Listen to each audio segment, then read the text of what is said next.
உங்கள் யூரின் இந்த மாதிரி வெறும் பிளெயின் தண்ணி மாதிரி இருக்குது அப்படின்னா நீங்கள் அளவுக்கு அதிகமாக தண்ணி ஓவர் ஹைட்ரேஷனு அதுவுமே வந்து பண்ணக்கூடாதுங்க.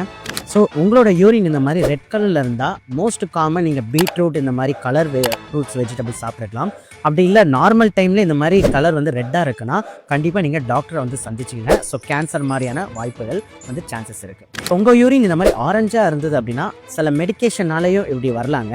அல்லது உங்களுடைய லிவர் அண்ட் பைலில் ஏதாச்சும் ப்ராப்ளம் இருந்தாலும் இந்த மாதிரி வந்து வரதுக்கான வாய்ப்பு இருக்குது. இதே உங்கள் யூரின் வந்து எல்லோவாக இருந்தது அப்படின்னா வைட்டமின் B12 எக்ஸ்கிரீஷன் ஆகுதுன்னா இந்த மாதிரி ப்ராப்ளம் வரதுக்கான வாய்ப்பு இருக்குது. அண்ட் ஸோ அப்போ நார்மலான யூரின் கலர் பார்த்தீங்கன்னா லைட் டு பேல் எல்லோ கலரில் இருக்கிற பட்சத்தில் உங்களோட பாடி ஹெல்த்தியாக இருக்குன்னு அர்த்தம். நீங்கள் கரெக்டான அளவு தண்ணி குடிக்கிறீங்கன்னு அர்த்தம். ஸோ அப்போ நான் எவ்வளோ அளவு தண்ணி குடிக்கணும் அப்படின்னு கேட்டிங்கன்னா நான் ஒரு PDF வந்து ஷேர் பண்ணுறேன். அதில் உங்கள் பாடி வெயிட்டுக்கு ஏற்ற மாதிரி எவ்வளோ தண்ணி குடிக்கலாம், இன்னும் இந்த யூரின் கலரை வச்சு டீட்டெயில்டாக என்னென்ன டெஃபிஷியன்சி இருக்க வாய்ப்பு இருக்குன்னு நான் சொல்கிறேன்.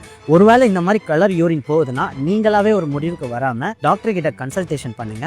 ஸோ அவங்க தேவையான டெஸ்ட் ஏதாவது வேணும்னா எடுத்து பார்த்துட்டு ரியலான ரூட் காஸ் கண்டுபிடிச்சு அதுக்கான ட்ரீட்மெண்ட் நீங்கள் எடுத்துக்கலாம். இல்லைனா நீங்கள் பயப்பட வேண்டாம் நார்மலாக இருந்ததுன்னா. ஸோ இந்த PDF உங்களுக்கு வேணும்னு நினச்சிங்கன்னா கீழே டிஸ்கிரிப்ஷனில் போடுற படித்து தெரிஞ்சுக்கலாம்.